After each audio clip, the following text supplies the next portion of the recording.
Assalamualaikum warahmatullahi wabarakatuh. Selamat pagi anak-anak hebat. Berjumpa kembali dengan Bu Novi di pembelajaran online. Hari ini Bu Guru akan menyampaikan materi Olimpiade PAI mengenai rukun iman. Diperhatikan dengan baik ya video pembelajaran hari ini agar kalian dapat memahami dan juga mengerti. Sebelum kita memulai pembelajaran, alangkah lebih baik kita membaca basmalah terlebih dahulu. Bismillahirrahmanirrahim. Semoga Allah Subhanahu wa taala mempermudah kalian dalam belajar hari ini. Oke, kita mulai dari rukun iman. Ada yang tahu apa sih rukun iman itu? Ada berapa ya kira-kira rukun iman itu? Ada yang masih ingat? Rukun adalah dasar, pilar, atau tiang. Jika diibaratkan rumah, rukun itu adalah tiangnya. Jika rumah tidak ada tiang, apa bisa dia berdiri? Tidak bisa. Jika rumah tidak ada tiang, maka akan roboh. Begitupun dengan iman kita. Jika tidak ada rukun iman, maka iman kita akan roboh. Maka dari itu, tiang-tiang kita harus kokoh agar rumah kita kokoh juga. Lalu rukun iman. Tadi sudah rukun, sekarang rukun iman. Rukun iman menurut bahasa artinya adalah percaya. Percaya atau yakin. Tetapi tidak hanya percaya atau yakin saja. Rukun iman ini secara istilah adalah meyakini dengan sepenuh hati kita, diucapkan dengan lisan, dan diamalkan dengan anggota badan atau perbuatan. Jadi, kita tidak hanya meyakini saja, kita juga mengucapkan dengan lisan kita, dengan mulut kita, dan diamalkan dengan perbuatan kita. Diucapkan dengan lisan, dengan mulut, yaitu membaca 2 kalimat syahadat. Asyhadu alla ilaha illallah wa asyhadu anna Muhammadar Rasulullah. Aku bersaksi tiada Tuhan selain Allah, dan aku bersaksi bahwa Nabi Muhammad adalah utusan Allah. Setelah itu diamalkan dengan perbuatan. Jadi jangan hanya meyakini, jangan hanya diucapkan, tapi diamalkan. Seperti apa Bu Guru diamalkan? Diamalkan itu berarti kita sholat tepat waktu, bersedekah, lalu apalagi berbuat baik, itu adalah diamalkan dengan perbuatan. Karena tidak hanya diyakini saja, tidak hanya diucapkan, tetapi juga diamalkan dengan perbuatan kita. Orang Islam tidak semuanya mukmin, tetapi orang mukmin pasti orang Islam. Maksudnya bagaimana? Ada banyak sekali ya di luaran sana yang mengaku Islam tetapi kewajiban-kewajibannya tidak dilaksanakan, seperti berpuasa, apalagi kewajibannya sholat, lalu apalagi berbuat nakal, berbuatnya suka minum minuman miras, suka minuman keras, lalu ada juga yang merokok, lalu ada apa lagi? Ada yang suka melalaikan sholat, berarti itu imannya belum kuat. Semoga kita semua imannya kuat ya, dan juga kita bisa belajar untuk memperkuat iman kita. Oleh sebab itu, Bu Guru selalu mengingatkan kalian agar sholat tepat waktu dan jangan menunda-nunda sholat dan melalaikan sholat. Semoga kita semua dapat menjaga iman kita. Oke, tadi sudah kita mengetahui pengertian dari rukun iman. Sekarang ada berapa sih rukun iman itu? Ada yang masih ingat?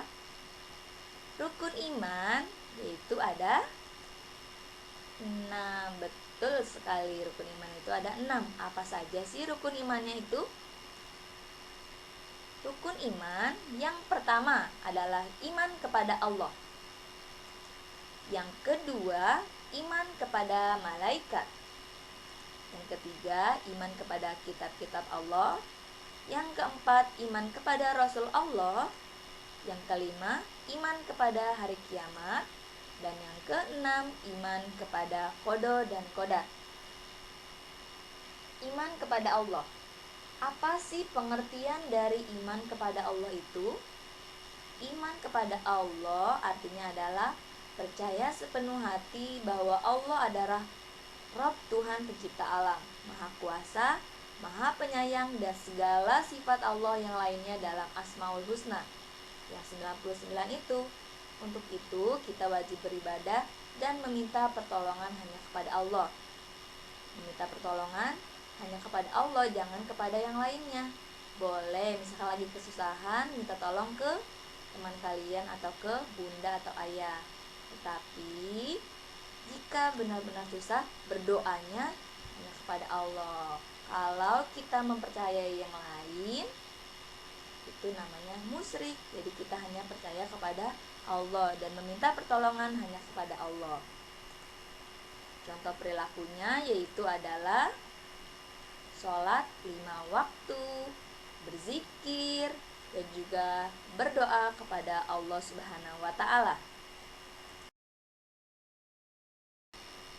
Iman yang kedua adalah iman kepada malaikat Allah. Malaikat adalah makhluk Allah yang diciptakan dari nur atau cahaya. Malaikat selalu tunduk dan patuh atas perintah Allah dan tidak pernah sedikit pun membantahnya. Malaikat merupakan makhluk gaib. Artinya, malaikat tidak dapat dilihat dengan panca indera manusia, yaitu dengan mata kita, namun kita wajib mengimani dan percaya kepadanya. Jumlah malaikat sangatlah banyak, hingga tak ada yang mengetahui jumlahnya kecuali Allah. Beberapa perilaku yang mencerminkan iman kepada malaikat dalam kehidupan sehari-hari adalah contohnya, yaitu salah satunya adalah rajin bersedekah. Selain rajin bersedekah, yaitu ada taat pada perintah Allah dan Rasul, menghindari perbuatan dosa, selalu mendoakan kebaikan bagi diri sendiri dan orang lain, menyempurnakan ibadah, memperbanyak sholawat, serta menjenguk orang yang sakit. Nah, berikut nama-nama malaikat dan juga tugasnya. Di sini Bu Guru akan coba nyanyikan nama-nama malaikat dan juga tugasnya. Diperhatikan ya.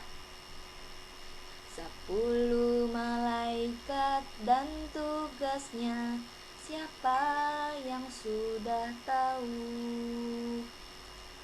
1. Jibril menyampaikan wahyu pada Nabi dan Rasul. 2.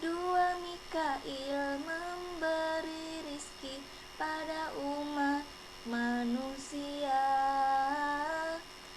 3. Israfil tugasnya itu meniup sangkakala. 4. Israil bertanggung jawab untuk mencabut nyawa. 5 dan 6 Munkar dan Nakir menanyakan amal di kubur. 7, 8 Rokib dan Atid mencatat amal baik dan buruk. 9 itu malaikat Malik menjaga pintu neraka. 10 itu malaikat Ridwan menjaga pintu surga. 10 malaikat dan tugasnya, siapa yang sudah tahu? Dihafalkan ya nama-nama malaikat dan juga tugasnya. Iman yang ketiga yaitu iman kepada kitab Allah. Allah menurunkan kitab-kitabnya kepada para nabi sebagai pedoman umat manusia untuk hidup di dunia agar selamat dunia dan juga akhirat. Ada 4 kitab yang Allah turunkan kepada para nabi, yaitu Taurat Musa, Zabur Daud, Injil Nabi Nabi Isa, Al-Qur'annya Muhammad. Al-Quran ini adalah penyempurna dari kitab-kitab sebelumnya.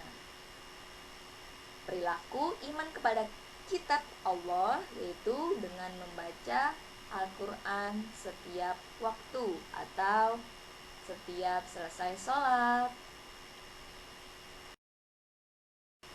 Yang keempat yaitu iman kepada Rasul Allah. Nabi adalah orang yang mendapat wahyu hanya untuk dirinya sendiri. Sedangkan Rasul artinya utusan. Rasul Allah adalah utusan Allah yang mendapatkan wahyu untuk disampaikan kepada umatnya. Jadi jika Nabi mendapat wahyu hanya untuk dirinya sendiri, kalau Rasul mendapat wahyu untuk disampaikan lagi kepada umatnya.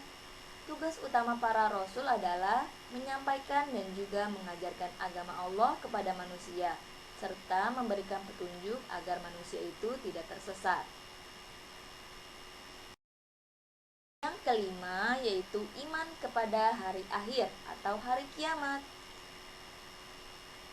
Kita harus meyakini dengan sepenuh hati bahwa hari kiamat pasti terjadi. Namun, kapan terjadinya adalah rahasia Allah. Semua manusia tidak ada satupun yang mengetahuinya. Bahkan Nabi Muhammad SAW sekalipun tidak tahu kapan akan terjadinya hari kiamat. Ketika beliau SAW ditanya oleh malaikat Jibril tentang hari kiamat, beliau tidak tahu kapan terjadinya. Namun beliau memberikan tanda-tanda kiamat yang mendahului terjadinya kiamat, yaitu ada tanda kecil yaitu kiamat sugro dan juga tanda besar yaitu kiamat kubro. Kita sudah pernah membahasnya di semester pertama ya. Dibaca kembali bukunya karena di situ terdapat tanda-tanda kiamat. Yang keenam yaitu iman kepada qada dan juga qadar. Beriman kepada qada dan qadar adalah meyakini dengan sepenuh hati bahwa Allah telah menentukan dan menetapkan segalanya untuk manusia. Qada dan qadar adalah ketetapan Allah bagi makhluknya.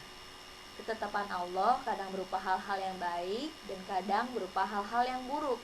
Maka seorang mukmin akan meyakini dan tunduk kepada ketetapan Allah baik maupun buruknya. Kita manusia hanya bisa berencana, tetapi Allah lah yang menentukan.